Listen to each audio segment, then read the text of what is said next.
함께 기도하겠습니다. 하나님 아버지, 저희가 이렇게 평화로운 땅에서 평화롭게 신앙생활을 할 수 있도록 은혜를 베풀어 주시니 감사합니다. 이렇게 편안한 건물에서 좋은 시설을 가지고 우리가 설교를 들으며 찬송하게 하신 것을 감사합니다. 무엇보다도 저희들에게 주의 성령을 보내주셔서 성령께서 저희의 마음을 인도하여 주시게 하시고 주의 말씀을 듣고 믿음과 순종과 회개로 하나님께 응답할 수 있도록 도와주시니 감사합니다. 이 시간 주께서 저희들의 마음을 움직여 주셔서 하나님의 마음을 이해하도록 도와주시고 하나님을 기쁘시게 하는 삶이 무엇인지 온전히 이해하는 우리 모두가 될 수 있도록 도와주시기를 우리 구주 예수 그리스도의 이름으로 간절히 기도합니다. 아멘. 약 한 달 전에 브리스벤 아래에 있는 골드코스트에서 18살 난 어린 소녀 한 사람이 버스에서 추행을 당하는 그런 사건이 신문에 보도가 되었었습니다. 대낮에 일어난 일이고 타고 있던 버스에 승객들이 많이 있었기 때문에 어떻게 이런 일이 일어날 수 있을까 우리가 의아해할 수 있지만 실제로 그런 일이 일어났다는 것입니다. 그 안에서 어떤 남성 승객 하나가 자리에 홀로 앉아있던 이 소녀에게 다가와서 성추행을 하고 위협하고 이런 사건이 벌어진 것입니다. 그런데 놀라운 사실은 그런 일이 벌어지는 동안 단 한 사람도 그 사람을 제지하거나 또 그 버스를 멈추어서 어떤 조치를 취하거나 그렇게 하지 않았다는 것입니다. 그런 일이 벌어지고 있었는데도 불구하고 그저 모든 사람들이 창밖을 내다보면서 남의 일인 것처럼 이렇게 지나가 버렸다는 것입니다. 그런 일이 있고 난 다음에 경찰이 그 버스 안에 달려있던 카메라를 통해서 찍힌 그 동영상을 공개한 적이 있습니다. 기대를 하셨겠지만 공개된 그 동영상을 보면서 그 브리스벤 지역에 난리가 났었습니다. 어떻게 사람들이 이런 일을 바라보면서 이렇게 무관심하게 남의 일인 것처럼 행동할 수 있을까? 이런 그 일이 있었다는 것입니다.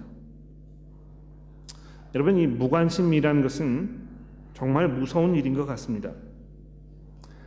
이런 예를 한번 생각해 보십시오. 내가 몹시 몸이 아파서 지금 누워 있는데 남편은 골프 가방을 짊어지고 나가서 골프를 치고 있는 것입니다. 지금 나는 실직을 막 해가지고 직장에서 해고를 당해서 억누를 수 없는 그런 무거운 마음을 가지고 집에 들어왔는데 아내는 들어온 저를 바라보면서 친구들과 함께 쇼핑을 하러 가게 되었다고 집 문을 나서는 것입니다.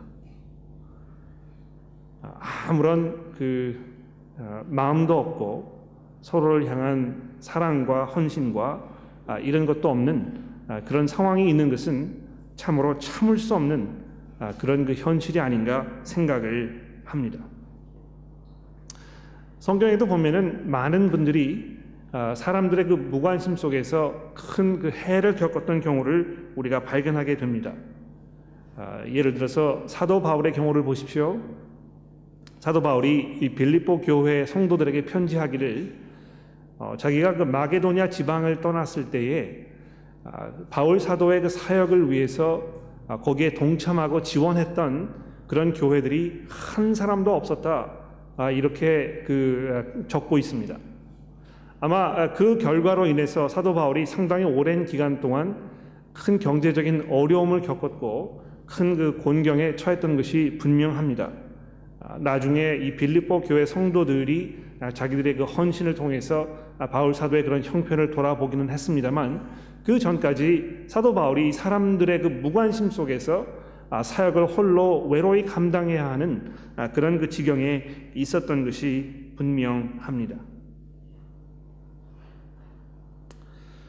오늘 우리가 요나서의 시리즈를 시작하면서 정말 마음이 강팍해서 무관심 속에 그저 무뚝뚝한 삶을 살았던 한 선지자의 모습을 바라보게 됩니다.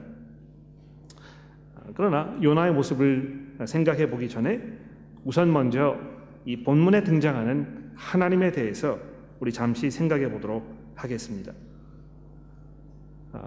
우리가 잘 아는 대로 이 니느웨라는 이 성은 그 당시 이 아수르 국가의 제국의 수도였습니다. 지금 뭐 그 이란이라든지 이라크라든지 하는 그 중동 지방에 존재했던 그런 그 대형 제국, 큰 제국이었는데요. 얼마나 그 성이 강대했었는지 그 당시에 뭐 역사학자들의 이야기를 따르면 그 당시에 그 성읍에 약 한 12, 3만 명의 사람들이 살고 있지 않았나 이렇게 추정이 된다고 합니다. 지금 뭐 이 요나가 활동했던 이 시대가 기원전 8세기형이니까 지금부터 해서 약 한 2800년 전의 이야기거든요. 2800년 전의 이야기인데 그 성읍에 약 한 12, 3만 명의 사람들이 살았다는 것은 그 당시에 엄청난 그런 파워를 가지고 있던 그런 도시였다는 것을 우리가 짐작하게 되는 것입니다. 뭐 어떻게 그런 것을 역사학자들이 계산해내는지는 잘 모르겠습니다만 아마 제 짐작에는 지금도 남아있는 그 니느웨 성의 어떤 그 성곽 이런 것을 이렇게 쭉 그 길이를 계산해보고 이렇게 해서 아마 그런 것을 산출해내지 않았나 이렇게 생각을 합니다. 성경에 보게 되면 항상 이 도시라는 큰 성읍들은 하나님을 향해서 반기를 들고 정과 반대 방향으로 살아가는 그런 삶의 그 표본으로 이렇게 그 설명되는 경우가 상당히 많았습니다. 그래서 소돔과 고모라의 경우를 생각해 보십시오. 또 바벨탑을 지었는데 그 바벨탑이 큰 성읍이었단 말이죠. 또 이 바벨론이라는 그 나라를 생각해 보십시오. 이런 모든 그 성읍들이 하나님 보시기에 합당하지 아니하고 하나님의 그 심판 가운데 있는 그러한 그 모습인 것처럼 발견하게 됩니다. 아마 예나 지금이나 이 큰 도시들의 모습이 별반 그렇게 달라지지 않은 것 같습니다. 우리가 살고 있는 이 시드니라는 도시도 세계적인 도시이고 엄청난 도시이고 뭐 이 세계에서 살기 좋은 그 도시를 그 명단을 만들어 보면 항상 상위 뭐 10위권에 들어가는 그러한 도시란 말이죠. 그러나 우리가 살고 있는 이 시드니라는 도시를 돌아보았을 때 여기에 얼마나 많은 죄악이 그 팽배해 있는지 우리가 발견하게 되는 것입니다. 그런데 여러분 놀라운 것은 하나님께서 이 니느웨라는 성을 바라보시면서 어떻게 하셨습니까? 2절 말씀해 보십시오. 너는 큰 성읍 니느웨로 가서 그것을 향하여 외치라. 그 악독이 내 앞에 상달되었음이니라. 니느웨는 하나님을 공경하는 도시가 아니었고 하나님과 상관이 없는 그런 도시였습니다. 오히려 하나님의 백성들을 핍박하는 그 일에 앞장섰던 그런 사람들이 살고 있던 그 도시였단 말입니다. 오히려 이 아수르라는 나라가 이스라엘을 침략해서 이 북왕국이 멸망을 당하고 이스라엘의 10지파가 온 세계로 흩어지는 그런 그 끔찍한 일을 저질렀던 그러한 나라란 말입니다. 그런데도 불구하고 하나님께서 그 도시를 바라보시면서 하나님의 심판이 임할 거기 때문에 거기에서 피할 그 길을 찾아야 한다고 하나님께서 요나에게 명령하고 계시는 것입니다. 하나님께서는 이스라엘 백성들의 하나님이셨고 하나님을 공경하는 사람들의 하나님이십니다만 동시에 이 우리 하나님께서는 이 온 우주를 통치하고 계시는 하나님이십니다. 그래서 이 세상에 벌어지는 그 모든 일들이 하나님의 그 눈을 피할 수 없다는 것입니다. 여러분 우리가 살고 있는 세상을 바라보면 정말 말로 표현할 수 없는 끔찍한 일들이 얼마나 세계 방방곡곡에서 일어나는지 모릅니다. 그러나 그러한 모든 일들이 하나님의 그 눈앞에 지금 아주 분명하게 보여지고 있는 것이고 하나님께서 그것들을 자세하게 파악하고 계신다는 것입니다. 어느 시점에선가는 하나님께서 그들에게 그들의 그 죄악을 문책하시고 책임을 묻게 될 것입니다. 우리가 알고 있는 하나님은 그저 방관하시는 하나님, 내버려 두시는 하나님, 상관하지 않으시는 하나님, 그런 분이 아니시라는 것입니다. 하나님께서는 그래서 살고 있는 사람들의 삶의 그 모든 부분들도 구석구석 돌아보시는 그런 엄청난 하나님이신 것입니다.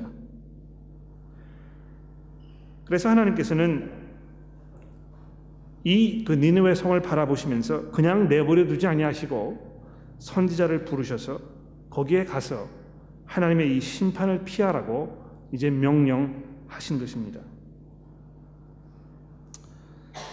제가 설교를 준비하면서 성경의 여러 군데를 조금 생각해 보았는데요. 하나님께서 이 니느웨 성을 향해서 그 안타까운 마음을 가지고 계셨던 것처럼 예수님께서도 예루살렘 성을 향해서 똑같은 마음을 가지고 계셨습니다. 십자가에 달려 돌아가시기 위해서 예루살렘을 향하여 올라가시던 그 여정의 맨 마지막 부분에서 먼 언덕을 내려다보시면서 예루살렘을 바라보시는 것입니다.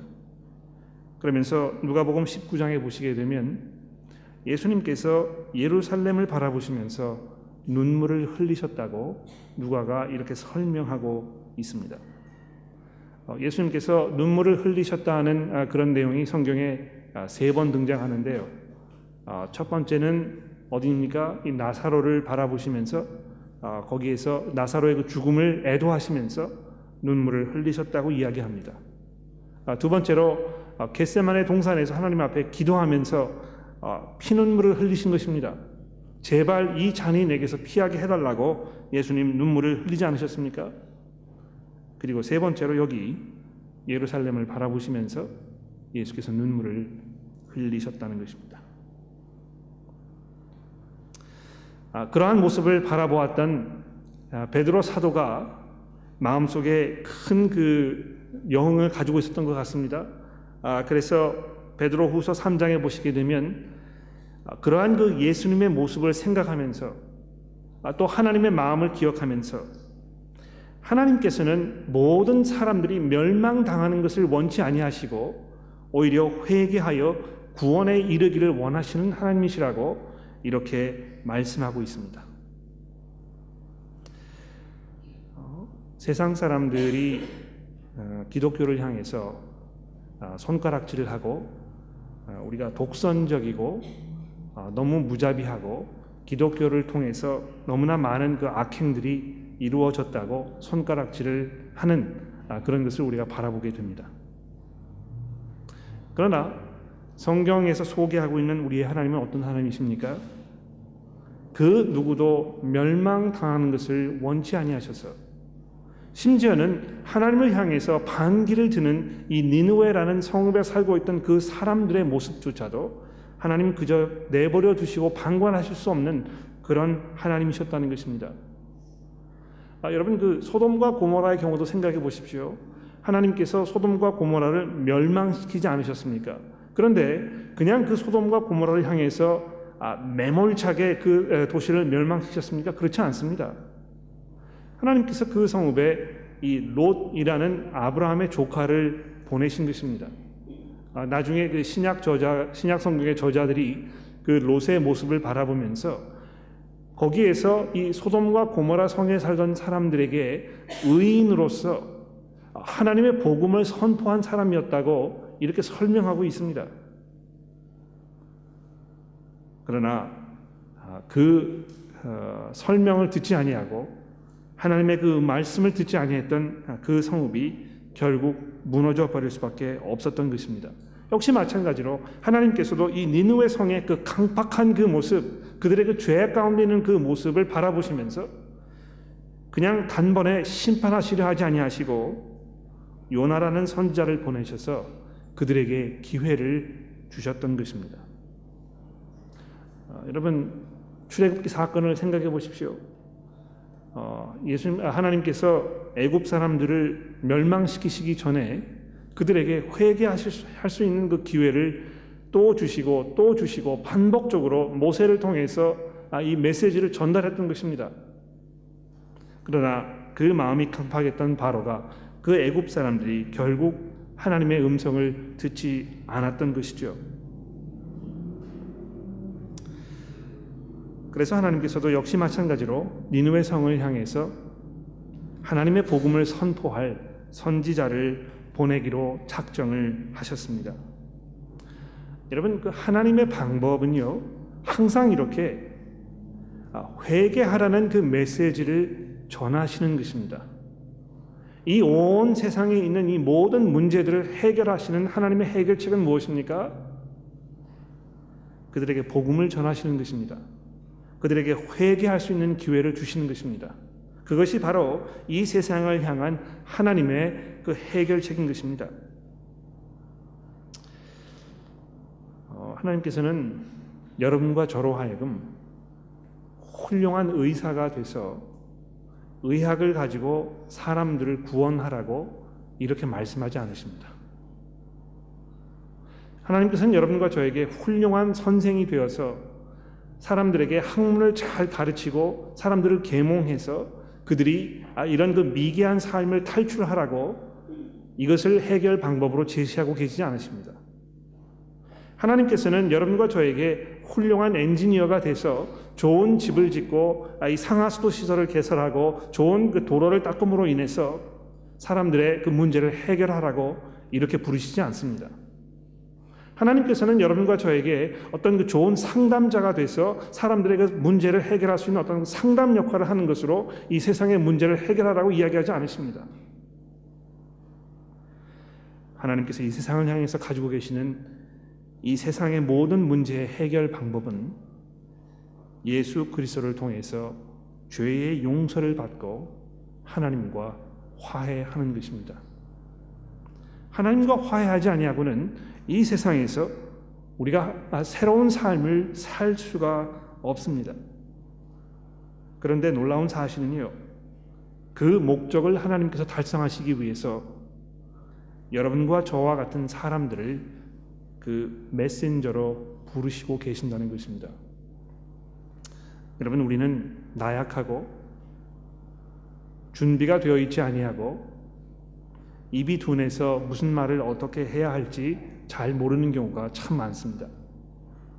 우리에게 질문을 하면 그 질문을 어떻게 대답해야 될까 참 곤란하게 생각을 하고 나의 이 버벅거리는 모습으로 인해서 오히려 그 사람이 하나님께로부터 멀어지지 않을까 하는 이런 염려 가운데 살고 있는 경우도 있습니다. 또 아무리 복음을 전해도 먹혀 들어가지 않는 것 같은 그런 강박한 마음의 주위 사람들을 바라보면서 우리가 마음속에 큰 실망을 안고 살기도 합니다. 마치 요나 선지자가 하나님의 부르심을 받고도 그 부르심을 그렇게 별로 중대한 일로 여기지 아니하고 자기 멋대로 살아갔던 것처럼 여러분과 저도 요나처럼 우리의 책임을 회피하고 돌아서려고 하는 그런 여러 가지 이유들을 우리 삶 속에서 발견하는 경우가 참 많은 것 같습니다. 여러분, 그런데도 불구하고요, 하나님께서는 요나를 선택하시는 것입니다. 그에게 가서 니느웨 성 사람들에게 이 복음을 전하라고 말씀하신 것입니다. 하나님의 심판이 임할 것이기 때문에 빨리 너희들의 그 악독한 길에서 돌아서야 한다고 전하도록 하나님께서 명령하시는 것입니다. 자, 그런데 실제로 이 요나의 그 모습을 바라보게 되면 하나님께서 실수하신 것이 아닌가 하는 생각을 우리가 하게 되지 않습니까? 요나가 하나님의 그 명령을 듣고 어떻게 했습니까? 여러분, 그 이 요나서를 보면 거기에 있는 그 이야기의 흐름이 아주 절묘하게 그 구성이 되어 있습니다. 이 뭐 요나가 직접 쓴 것인지 요나가 다른 사람을 부탁을 해서 쓴 것인지 우리가 확인할 길은 없습니다만 그 내용을 잘 살펴보시게 되면 요나가 어떻게 했습니까? 요바로 내려갔습니다. 요바는 니느웨와 정반대 방향에 있는 곳이었거든요. 요바로 내려갔단 말입니다. 거기에서 어떻게 했습니까? 배를 탄 것입니다. 여러분, 니느웨라는 성은요, 이 대륙 한가운데 있는 도시였습니다. 그래서 배를 타고서는 도저히 갈 수가 없는 그러한 곳이었단 말입니다. 오히려 낙타를 샀어야 됐겠죠. 그러나 배를 타고 이 정엉뚱한 방향으로 지금 가고 있는 것을 보게 됩니다. 그런데 그것뿐만이 아니고요. 요나가 어떻게 했습니까? 그 배에 올라가서 배의 가장 밑에 내려가서 지금 잠을 자고 있지 않습니까? 아마 무관심도 이 정도면 참 어떤 도사의 경지에 도달한 것 같아요. 그 물결이 막 일어가지고 배가 뒤집힐 지경에 있는 그런 상황 속에서도 어떻게 이렇게 담대한 마음으로 철저하게 무관심으로 잠을 자고 있는지 참 이해할 수가 없는 것입니다. 근데 여러분 보십시오. 요나의 그런 모습을 바라보면서 우리가 요나를 비웃고 그를 손가락질하고 헛코 웃음을 칠 수 있을지 모릅니다. 그러나 우리가 이해해야 할 것은 요나도 역시 하나님의 용서가 필요한 사람들이었고 여러분과 저도 역시 마찬가지로 하나님의 용서가 필요한 존재들이라는 것입니다. 왜 그렇습니까? 요나가 자기에게 주어진 하나님의 그 사명을 회피하고 철저하게 무관심으로 대했던 것처럼 여러분과 저도 그러한 모습으로 우리의 삶을 살고 있는 것은 아닌지 이 시간 잠시 돌아보아야 되지 않겠습니까? 복음 전하는 일은요, 하나님께서 모든 믿는 자들에게 부탁하신 그 사명인 것입니다. 예수 그리스도께서 승천하시기 바로 직전에 그 제자들을 불러놓으시고 가서 모든 족속에게 제자를 삼아서 내 이름으로 세례를 주고 그리고 그들에게 하나님의 그 뜻을 따라서 사는 제자로서의 삶의 그 길을 가르쳐 주라고 이렇게 명령하신 것입니다. 그 명령이 여러분과 저 모두에게 지금 마지막 예수님의 부탁으로 주어진 그런 시대에 우리가 살고 있습니다.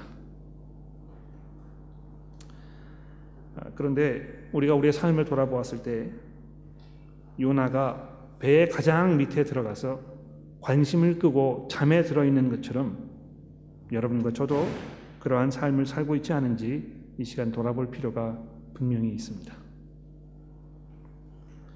우리의 삶이 바쁘다는 핑계로, 우리가 준비되지 않았다는 핑계로, 또 아무런 생각 없이 철저한 무관심으로 그저 우리의 삶을 그냥 또 하루 살아가고 있는 것은 아닌지 돌아보아야 하지 않겠습니까? 그런데 보십시오. 하나님께서 요나를 선택한 것이 실수가 아니었다는 것을 우리가 요나서 나머지 부분을 이제 앞으로 공부해 나아가게 되면 이해하게 될 텐데요. 이 요나서는 니느웨 성 사람들이 회개해서 하나님께 돌아오는 그런 이야기를 담고 있는 것이 분명합니다만 동시에 이 요나서는 요나 선지자에 관한 그 내용임에 분명합니다. 하나님께서 어떻게 니느웨 사람들의 그 마음을 돌이키시는 것처럼 이 요나의 삶 속에 엄청난 변화를 일으키시는지에 대한 그 책이기도 한 것입니다. 여러분과 제가 이 요나서를 공부하면서 우리가 하나님에 대해서 이해하게 되고 하나님에 대해서 하나님의 그 은혜에 대해서 돌아보게 될 때 역시 마찬가지로 우리의 삶 속에 이 요나의 삶 속에 벌어졌던 그런 변화들이 분명히 일어나야 할 것입니다. 요나서를 우리가 읽게 되면 그 메시지를 잘 듣게 되면 그냥 우리가 앉아서 계속 무관심으로 아무런 일도 하지 않은 채 그냥 하루를 편하게 지내는 그러한 삶을 영위해 나갈 수 없습니다. 오히려 요나의 그러한 그 강박한 모습을 통해서 하나님께서는 또 하나의 목적을 달성하고 계시는 것을 보게 됩니다. 무엇입니까? 그 사공들이 하나님을 자기들의 하나님으로 고백하게 된 것입니다. 그렇지 않습니까? 참 어떤 면에서 아이러니컬해요. 하나님의 명령을 받아서 이 복음을 전하러 가야 했던 이 선지자는 지금 회피해서 정 엉뚱한 방향으로 가고 있고, 오히려 전혀 하나님을 몰랐던 이 사공들은 그 요나 선지자의 이 엉뚱하고 이 황당무계한 이 일을 통해서 하나님께 돌아서게 되는 것입니다. 그러므로 여러분, 우리가 무기력하다고, 우리가 준비가 되지 않았다고, 우리는 무엇을 어떻게 해야 될지 잘 모른다고 이렇게 핑계될 수 없을 것입니다. 하나님께서는 우리의 나약함마저도, 우리의 어리숙함마저도, 우리의 준비되지 않은 것마저도, 우리의 심지어는 죄악된 모습마저도 하나님의 도구로 사용하셔서 하나님의 목적을 이루실 수 있는 그러한 분이시라는 것입니다. 그러므로 우리가 이 복음 전하는 일을 생각했을 때 나에게는 해당되지 않는 일이라고, 다른 사람만 할 수 있는 일이라고 이렇게 둘러댈 수 없을 것입니다. 오히려 우리가 하나님의 능력과 하나님의 마음을 이해하게 되었을 때, 하나님께서 얼마나 이 세상을 사랑하시고 그래서 그 아들을 보내셔서 사람들로 하여금 회개할 수 있도록 하셨는지 우리가 이해하게 된다면 여러분과 저도 복음 전하는 일에 앞장서야 할 것입니다. 하나님께서 이 온 세상을 구원하기 원하시고 계시기 때문에 그런 것입니다. 오늘 아침에 잠시 우리의 삶을 돌아봅시다. 나는 과연 무엇을 위해서 살고 있는 것인가? 내가 과연 하나님의 그 열정을 내 마음속에 품고 살고 있는 것인가? 우리 주변에 하나님의 심판 가운데 멸망하고 있는 이 사람들을 돌아보면서 나는 어떤 마음으로, 어떤 심경으로 내 삶을 살고 있는 것인가? 이 시간 돌아봅시다. 잠시 후에 우리가 찬송을 한 곡 한 후에 찬송하시면서 좀 생각하실 수 있는 기회를 가져보시고요. 그 후에 우리가 함께 기도하는 시간을 가질 것입니다.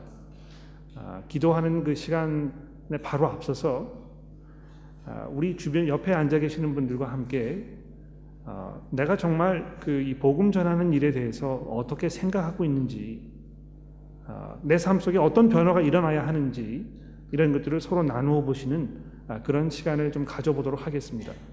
그냥 나누는 데서 끝나지 아니하고 실제로 구체적으로 우리가 교회로서 이 선교하는 일에 정말 우리의 온 힘을 쏟아부을 수 있도록 할 수 있는 그 일이 무엇일까 우리가 잠시 생각해보는 그런 시간을 갖고 우리의 마음을 모아서 하나님께 기도하는 그런 시간을 가져보려고 합니다.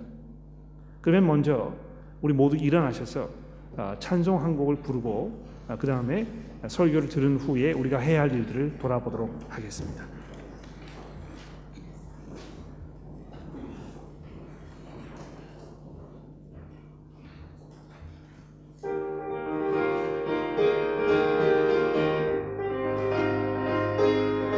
주님은 생명의 생물, 땅에 온 생명 양식, 주인과 창조주시며 멸류관 쓰신 주님, 만물에 빛이 되시며 온 세상의 왕이며 만국을 통치하시며 새 생명 주시는 분, 그 이름 예수, 영광의 구주, 약속된 메시아 인자요,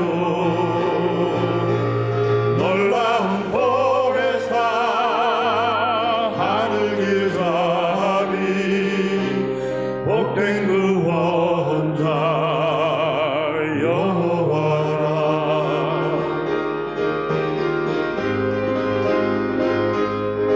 백성들의 남편이며 환난 중에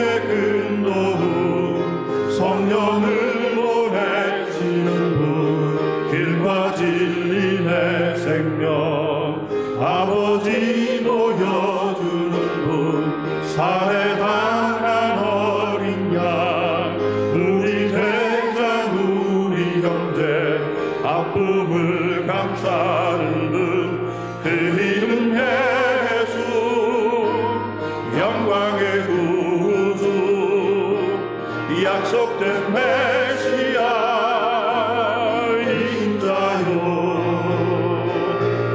놀라운 보혜사 하늘 길잡이 복된 구원자 여호와라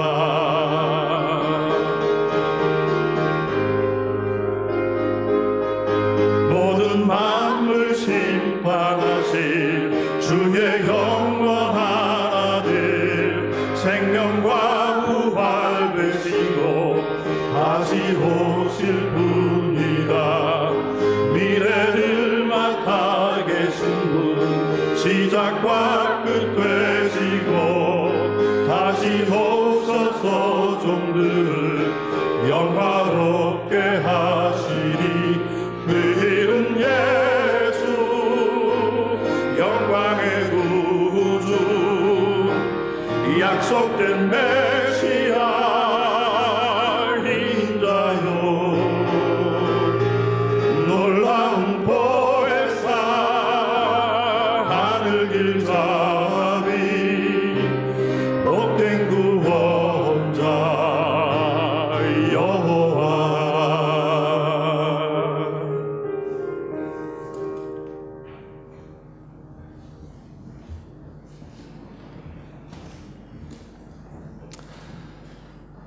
네, 우리 옆에 계시는 분들과 함께 내가 어떤 마음으로 살고 있는지, 내가 너무 무관심한 마음으로 무기력하게 살아온 것은 아닌지 잠시 돌아보면서 서로 이렇게 말씀을 나눌 시간을 가졌으면 좋겠고요.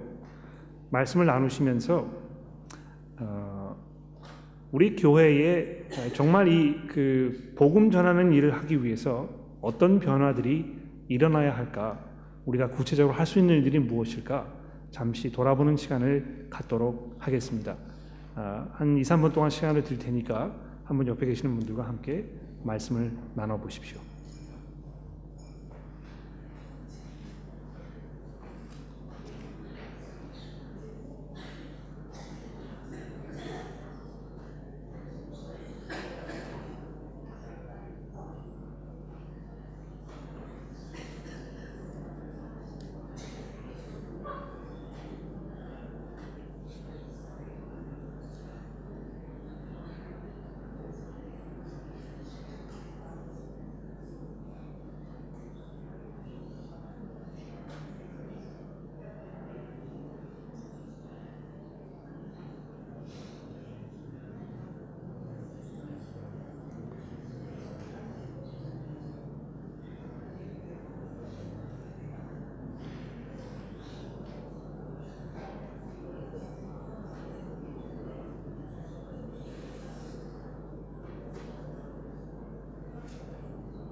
네.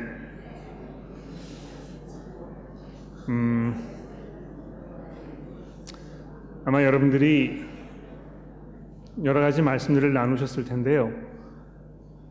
저도 일주일 동안 우리가 무엇을 어떻게 해야 할 것인가에 대해서 고민을 많이 해보았습니다. 근데 제 마음속에 적어도 한 가지 분명한 사실은 우리가 기도해야 할 것이라고 생각합니다. 우리 자신을 위해서 기도해야 할 것이고 복음을 필요로 하는 사람들을 위해서 우리가 기도해야 하지 않을까 생각합니다. 우리가 너무 기도하는 일에 게으르고 하나님께 의지하지 않아오지 않았는가 하는 그런 염려가 있기도 하고요. 정말 그 복음을 필요로 하는 사람들을 위해서 우리가 간절히 기도하고 그들의 그 영혼을 구하려는 그런 마음을 하나님께서 우리에게 주시라고 우리가 간구하는 것이 필요하지 않을까 그렇게 생각을 합니다. 그 이외에 뭐 좋은 그 필요한 점들이 많이 있으실 거라고 제가 생각이 되는데요. 여러분 저희 교회에 선교팀이 있는 거 아십니까? 우리 선교팀 여러분 잠깐만 자리에서 좀 일어나 주시겠습니까? 선교팀에 소속되어 계시는 분들 잠깐 자리에 일어나 주십시오. 우리 박석원 교우님, 또 안규화 교우님, 조영화 교우님, 우리 권진희 교우님, 또 민현경 교우님, 또 김재인 교우님, 그다음에 오늘 교회 참석하지 못하신 우리 김웅섭 교우님, 이렇게 우리 선교팀으로 수고하고 계십니다. 앉아 주십시오. 이분들에게 우리가 이렇게 해야 되지 않을까 하는 그런 여러분들의 생각을 조금 말씀해 주시면 좋겠어요. 우리 선교팀에서 지난주에 모여서 우리 교회에 있는 여러분들을 우리가 어떻게 섬길 것인가 이런 문제에 대해서 많이 얘기했습니다. 특히 이 복음 전하는 일을 우리가 더 잘 감당할 수 있게 되기 위해서 우리가 어떻게 해야 될 것인가 이 문제를 우리가 깊이 고민하고 생각하기 시작한 것입니다. 그래서 이분들에게 여러분의 아이디어를 모아주시고 정말 우리가 이 복음 전하는 일에 앞장서는 그런 선봉장의 역할을 할 수 있도록 우리가 함께 기도하게 되면 그러면 참 좋겠습니다. 그러한 마음을 모아서 이제 우리 유효심 교우님 나오셔서 기도 인도해 주시겠습니다.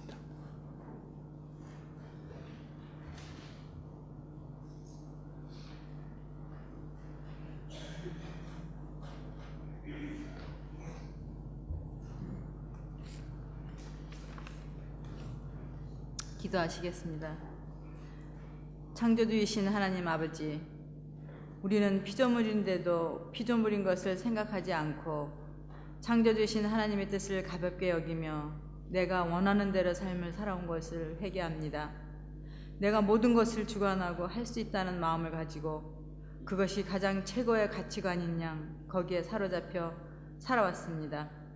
하나님을 멀리 모셔놓고 내가 필요할 때만 하나님을 찾는 이기적인 신앙생활을 하고 있음을 회개합니다.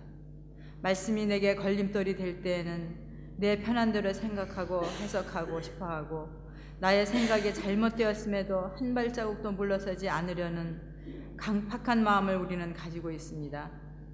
니느웨의 죄악이 우리 주변에도 널려 있으며 우리의 마음속에도 니느웨의 죄악이 못지않는 죄악이 있음에도 우리는 그러한 죄에 대한 인식조차 하지 못하고 어리석게도 우리는 그런 자들이 아니라고 스스로를 위로하고 있습니다.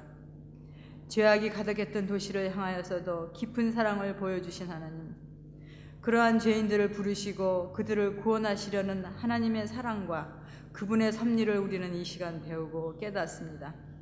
하나님의 백성인 이스라엘의 적이여 핍박자인 니느웨 사람들에게도 하나님은 사랑을 보이시고 그들을 구원하시려는 하나님의 마음을 우리들이 깊이 깨닫고 우리들은 하나님의 마음에서 세상을 바라볼 수 있는 안목을 가지기를 기도드립니다.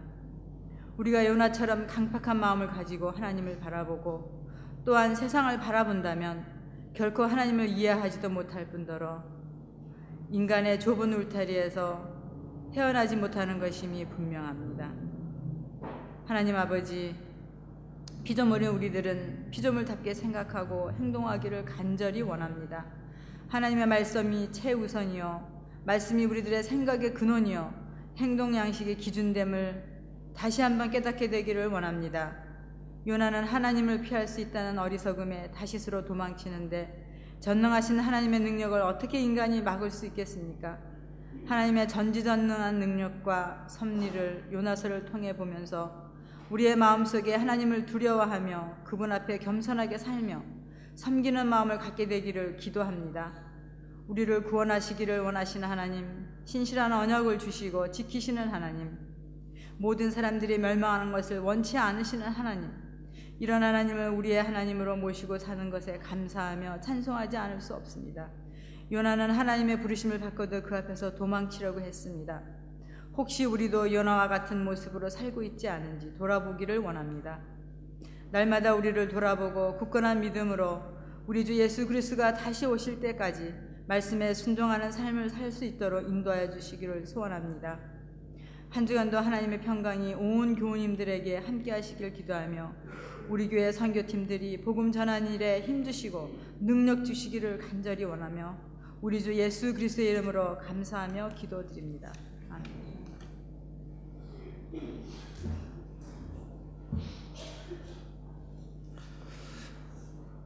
오늘부터는 저희 모임 시간을 마치는 그 방법을 조금 변경해 보려고 합니다. 평소에는 저희가 폐회 찬송을 하고 그리고 나서 폐회 기도를 하고 이렇게 퇴장을 했었는데, 우리가 폐회 기도를 먼저 하고 그리고 폐회 찬송을 해 보려고 합니다. 특히 저희가 그 폐회 찬송을 할 때 그 내용에 담겨 있는 그 내용을 통해서 우리의 그 헌신을 하나님께 다시 한번 말씀드리고 우리의 그 간절한 기도로 드려지는 그런 찬송을 우리가 하면서 모임을 마치려고 이렇게 생각을 하고 있습니다. 그래서 그 자리에서 일어나셔서 우리 평소에 하는 폐회기도 함께 하시고 서신 채로 우리 마지막 찬송 함께 부르고 폐회 찬송 함께 부르고 그리고 우리 모임을 마치도록 하겠습니다. 우리 폐회기도 함께 합시다. 우리 주 예수 그리스도의 은혜와 하나님 아버지의 사랑과 성령의 교제가 우리 무리와 함께 하시기를 예수 그리스도의 이름으로 기도합니다. 아멘.